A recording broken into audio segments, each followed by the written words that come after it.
السلام علیکم ورحمۃ اللہ وبرکاتہ۔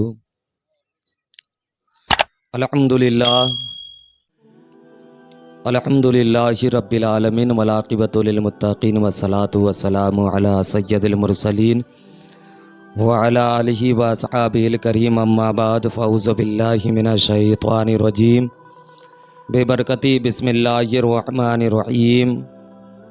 کل نفس ذائقۃ الموت، صدق اللہ العلی العظیم وبلغنا رسولہ النبی الکریم ونحن علی ذالک لمن الشاہدین والشاکرین والحمدللہ رب العالمین۔ آئیے عقیدت و محبت کے ساتھ گنبد خضراء میں آرام فرمانے والے حضور آقا و مولا جناب احمد مجتبیٰ محمد مصطفیٰ صلی اللہ تعالیٰ علیہ وسلم کی بارگاہ عالیہ میں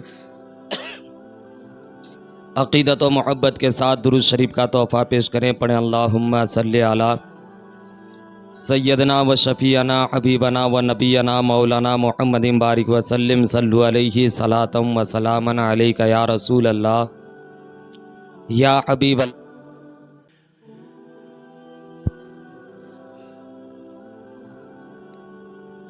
کی محمد سے وفا تو نے تو ہم تیرے ہیں، کی محمد سے وفا تو نے تو ہم تیرے ہیں، یہ جہاں چیز کیا لوح و قلم تیرے ہیں، زمزم و کوثر و تسنیم نہیں لکھ سکتا، زمزم و کوثر و تسنیم نہیں لکھ سکتا، یا نبی آپ کی تعظیم نہیں لکھ سکتا، زمزم و کوثر و تسنیم نہیں لکھ سکتا، یا نبی آپ کی تعظیم نہیں لکھ سکتا، میں 7 سمندر بھی نچوڑ کر دوں راحت، میں 7 سمندر بھی نچوڑ کر دوں راحت، یا نبی آپ کے نام کی ایک میم نہیں لکھ سکتا، یا نبی آپ کے نام کی ایک میم نہیں لکھ سکتا۔ اور یا رب میرا نصیب چمکتا دکھائی دے، یا رب میرا نصیب چمکتا دکھائی دے، میرا گل امید مہکتا دکھائی دے، یا رب میرا نصیب چمکتا دکھائی دے، میرا گل امید مہکتا دکھائی دے، اور سجدہ وہاں کروں جہاں کعبہ دکھائی دے، سجدہ وہاں کروں جہاں کعبہ دکھائی دے، سجدے سے سر اٹھے تو مدینہ دکھائی دے، سجدہ وہاں کروں جہاں کعبہ دکھائی دے، سجدے سے سر اٹھے تو مدینہ دکھائی دے۔ اور برادران اسلام، مدینہ ایک ایسا لفظ ہے، مدینہ ایک ایسا جملہ ہے کہ جس کو سننے کے بعد انسان کے دل میں محبت انگڑائی لینے لگتی ہے۔ وجہ کیا ہے؟ تو وجہ یہ ہے کہ مدینے کی جو بنیاد رکھی گئی ہے وہ محبت ہی سے مدینے کی بنیاد رکھی گئی ہے۔ برادران اسلام، میرے آقا صلی اللہ تعالیٰ علیہ وسلم اسی لیے ارشاد فرماتے ہیں کہ زندگی میں ایک مرتبہ ہو سکے تو میرے مدینے کی زیارت کر لیا کرو۔ برادران اسلام، صحابہ نے پوچھا تھا یا رسول اللہ، اگر لوگ مدینے کی زیارت کریں گے تو اسے ملے گا کیا؟ تو میرے آقا ارشاد فرماتے ہیں اگر زندگی میں ایک مرتبہ مدینے کی زیارت ہو گئی تو کل میدان محشر میں مصطفیٰ اس کی شفاعت کرا دیں گے، اگر نیت درست رہا۔ برادران اسلام، یہی وجہ ہے کہ مدینے کا نام سن کر کے ایک انسان کے دل میں محبت انگڑائی لینے لگتی ہے۔ برادران اسلام، وجہ یہ ہے کہ مدینے کی سرزمین پر میرے آقا آرام کر رہے ہیں۔ اور برادران اسلام، جب میرے نبی صلی اللہ تعالیٰ علیہ وسلم اس دنیا میں تشریف نہیں لائے تھے، حضرت سلیمان علی نبینا صلاۃ و تسلیم فرماتے ہیں کہ جب حضرت سلیمان علیہ السلام اپنے لشکر کے ساتھ ہواؤں میں پرواز کر رہے تھے اور جب مدینے کی گلیوں سے گزر ہوتا ہے، مدینے کی سرحد میں پہنچتے ہیں، تو حضرت سلیمان علیہ السلام اپنے لشکر کو حکم دیتے ہیں کہ ذرا اسی جگہ پر اپنی سواری کو روک دو۔ قسم خدا کے مسلمانوں، تاریخ بتاتی ہے کہ جب حضرت سلیمان علیہ السلام کا لشکر مدینے کی سرحد پر رکتے ہیں تو حضرت سلیمان علیہ السلام اپنے جوتے کو اتارتے ہیں اور مدینے کی سرحد کو پار کرتے ہیں۔ ان کے لشکر نے پوچھا تھا، اے اللہ کے نبی ذرا بتا دیا جائے یہ کون سی جگہ ہے جہاں آپ جوتے اتار کر کے چل رہے ہیں؟ قسم خدا کے مسلمانوں، آج سے کئی سو سال پہلے جب میرے نبی دنیا میں تشریف نہیں لائے تھے، حضرت سلیمان جواب دیتے ہیں، اے لوگوں تم ہم سے پوچھ رہے ہو کہ یہ کون سی جگہ ہے؟ یہ مدینے کی سرزمین ہے۔ لشکریوں نے پوچھا تھا، حضور یہ مدینہ کیا ہے؟ تو حضرت سلیمان علیہ السلام جواب دیتے ہیں، ارے یہ وہی زمین ہے جس زمین پر سب کے بعد میں ایک ایسا نبی پیدا ہوگا جس نبی کے صدقے میں اللہ نے ساری کائنات کو پیدا کیا۔ برادران اسلام، اور میرے نبی کا مقام، قسم خدا کے مسلمانوں، میرے نبی کا مقام تو وہ مقام ہے کہ تاریخ بتاتی ہے کہ میرے آقا صلی اللہ تعالی علیہ وسلم مسجد نبوی میں ہے۔ میرے آقا اتنے لاجواب ہے کہ میرے آقا مسجد نبوی میں ہے، اور مسجد نبوی میں جب میرے آقا صحابہ کے درمیان میں بیٹھتے تھے تو صحابہ فرماتے تھے کہ ایسا لگتا تھا کہ آسمان کے اوپر میں چاند چمک رہا ہے۔ قسم خدا کے مسلمانوں، میرے آقا صحابہ کے درمیان مسجد نبوی میں تشریف فرما ہے۔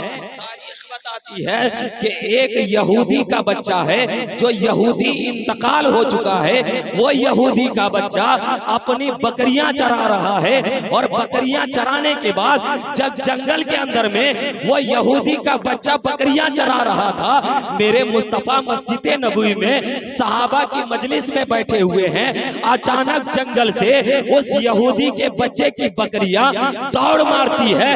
آگے آگے بکریاں دوڑ رہی ہے، پیچھے پیچھے یہودی کا بچہ دوڑ رہا ہے۔ تاریخ بتاتی ہے وہ بکری دوڑتے دوڑتے میرے نبی کے مدینے، میرے نبی کے اس مسجد نبوی میں پہنچ جاتی ہے جہاں میرے نبی صحابہ کے بیچ میں تشریف فرما ہے۔ قسم خدا کے مسلمانوں، ایک جانور بھی سمجھ رہا ہے کہ میرے آقا کا مقام کیا ہے، ایک جانور بھی سمجھ رہا ہے کہ میرے آقا کی شان کیا ہے۔ جیسے ہی وہ بکری مسجد نبوی کے دروازے پر کھڑی ہو جاتی ہے، پیچھے سے یہودی کا بچہ دوڑ کر کے آ جاتا ہے۔ قسم خدا کے مسلمانوں، مسجد نبوی کے دروازے پر پہنچتے ہیں۔ وہ یہودی کا بچہ اپنی بکری لینے کے لیے گیا تھا، لیکن اچانک نظر میرے مصطفیٰ کے چہرے پر پڑ جاتی ہے۔ جیسے ہی میرے مصطفیٰ کے چہرے پر یہودی کے بچے کی نظر پڑتی ہے، ویسے ہی وہ کشمکش میں پڑ جاتا ہے اور دل میں سوچنے لگتا ہے کہ اللہ تو نے آسمان کے چاند کو زیادہ خوبصورت بنایا ہے یا زمین کے چاند کو زیادہ خوبصورت بنایا ہے؟ ادھر بچہ میرے نبی کو دیکھ کر کے فیصلہ کر رہا تھا، ادھر میرے مصطفیٰ کی نظر اس بچے کے اوپر میں پڑتی ہے۔ جیسے ہی بچے کے اوپر میں میرے مصطفیٰ کی نظر پڑتی ہے، میرے مصطفیٰ نے ابو بکر سے کہا، اے ابو بکر جاؤ اس بچے کو لے کر کے آؤ میرے پاس۔ حضرت ابو بکر اس بچے کو لے کر کے آتے ہیں۔ میرے آقا ارشاد فرماتے ہیں، اے بیٹا ذرا بتا تو صحیح تو کون ہے؟ وہ بچہ جواب دیتا ہے کہ پہلے یہ بتائیے کہ آپ کون ہے؟ قسم خدا کے مسلمانوں، میرے مصطفیٰ ارشاد فرماتے ہیں، بیٹا تیرے دل میں کیا آ رہا ہے؟ تیرے دل فیصلہ کیا کر رہا ہے؟ تیرے دل سے ہی پوچھ لے کہ میں کون ہوں۔ قسم خدا کے مسلمانوں، وہ یہودی کا بچہ جواب دیتا ہے، اے مہربان آج تک میں نے آپ سے زیادہ خوبصورت نہیں دیکھا، یا رسول اللہ میرے دل فیصلہ نہیں کر پا رہا ہے کہ آپ کو میں چاند کی طرح کہوں یا سورج کی طرح کہوں۔ تو میرے مصطفیٰ نے فرمایا تھا، اے بیٹا میرے بارے میں چھوڑ دے، پہلے یہ تو بتا کہ تو یہاں کیا لینے آیا ہے؟ وہ بچہ جواب دیا تھا کہ اے مہربان پہلے بتا تو صحیح کہ آپ کون ہیں؟ بچے نے کہا، بچے کی بات سن کر کے